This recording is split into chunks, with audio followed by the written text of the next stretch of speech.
아침 말씀. 오늘 본문 말씀은 사무엘상 14장 24절에서 34절입니다.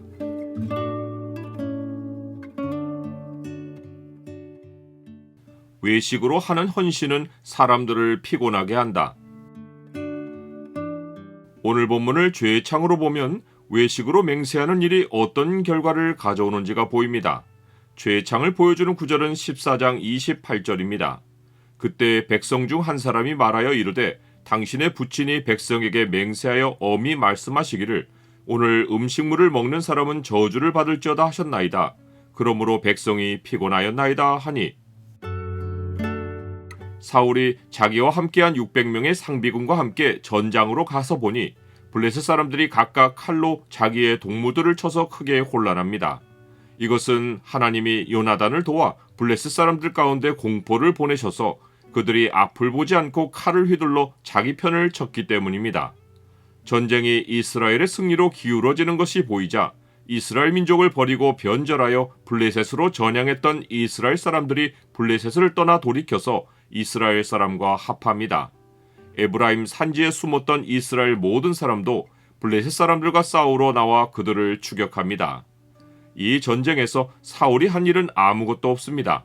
사울은 블레셋 사람들의 세력에 밀려 이선으로 후퇴해 있었기에 자기도 뭔가를 해서 이 전쟁에서 공을 세워 왕의 체면을 유지하려고 합니다. 그가 생각한 방책이 백성에게 맹세시켜 말하기를 저녁 곧 자기가 원수에게 보복하는 때까지 아무 음식물이든지 먹는 사람은 저주를 받을 것이라고 엄포를 놓은 것입니다. 백성에게 종교적인 헌신을 다짐하게 해서 일반의 상황에서는 생겨날 수 없는 사기를 끌어올리고 자기도 이러한 종교적 헌신으로서 전장에서 뒤로 물러나 있던 일을 2배로 만회하려 한 것입니다. 그러나 상황은 그의 계산대로 되지 않습니다.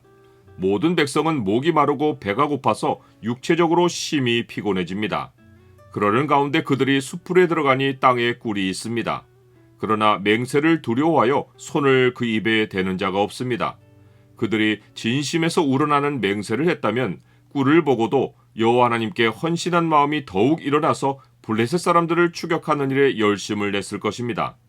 하지만 사울이 자기의 체면을 세우려고 백성에게 억지로 맹세를 시킨 것이어서 누구도 즐거이 헌신하는 이가 없고 종교적인 의무감과 두려움에 붙들려서 먹지 못합니다. 그러나 요나단은 사울의 말을 듣지 못해서 손에 가진 지팡이 끝으로 벌집에 꿀을 찍어 먹었고 그 결과 그의 눈이 밝아집니다. 그는 선봉에서 전쟁을 이끌어서 가장 피곤한데 하나님이 숯불 속에 꿀을 준비해 놓으셔서 그의 힘을 북돋워 주신 것입니다. 그때 백성의 한 사람이 사울이 저주의 맹세를 하게 한 일을 요나단에게 언급합니다. 요나단은 그 말을 듣고 아버지가 이 땅을 곤란하게 하셨다고 말합니다. 이 땅이란 이 나라라는 의미입니다. 왕으로서 나라를 편안하게 해야 하는데 그러하지 못하고 오히려 왕이 나라에 문제를 만들었다고 말한 것입니다. 그러면서 자기가 꿀을 조금 맛보고도 생기가 돌아서 눈이 밝아졌는데 백성이 대적에게서 탈취한 것을 마음대로 먹었다라면 블레셋 사람을 살육함이 더욱 많지 않았겠느냐고 말합니다. 요나단은 아버지 사울이 백성에게 맹세시킨 일이 나라를 위해서가 아니라 개인을 위해서라는 것을 안 것입니다. 이는 전장에서 군인의 배를 골케 하는 것은 나라를 위하는 왕이라면 누구도 하지 않을 일이기 때문입니다. 백성은 억지로 시킨 종교적인 헌신을 더는 견디지 못하고 탈취한 물건에 달려가서 양과 소와 송아지들을 끌어다가 핏째 먹습니다. 종교적인 헌신에서 극단적으로 돌변하여 율법이 가장 금하고 있는 규정 가운데 하나를 범한 것입니다. 양극단을 오가는 백성들의 모습이 사울 왕을 반영합니다. 사울도 처음에는 겸손하더니 갑자기 돌변하여 하나님도 자기 권위 아래에 두고 부리려 하는 교만한 자로 돌변해 있습니다. 나는 억지의 헌신이 결코 진실한 신앙으로 인도하지 못한다는 사실을 압니까?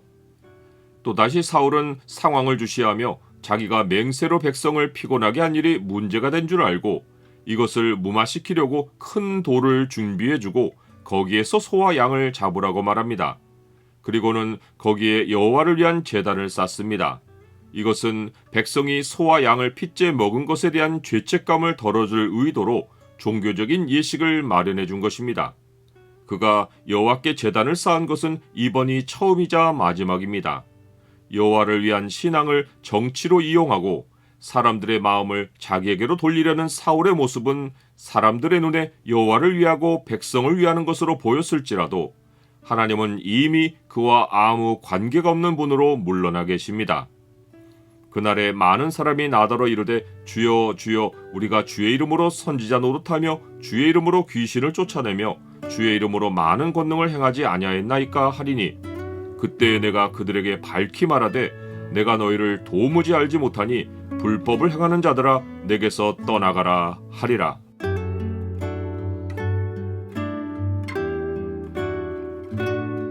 주님, 사람이 외식으로 주께 헌신하는 것은 결과적으로 다른 사람들을 피곤하게 하고 주의 나라에 문제를 일으킵니다.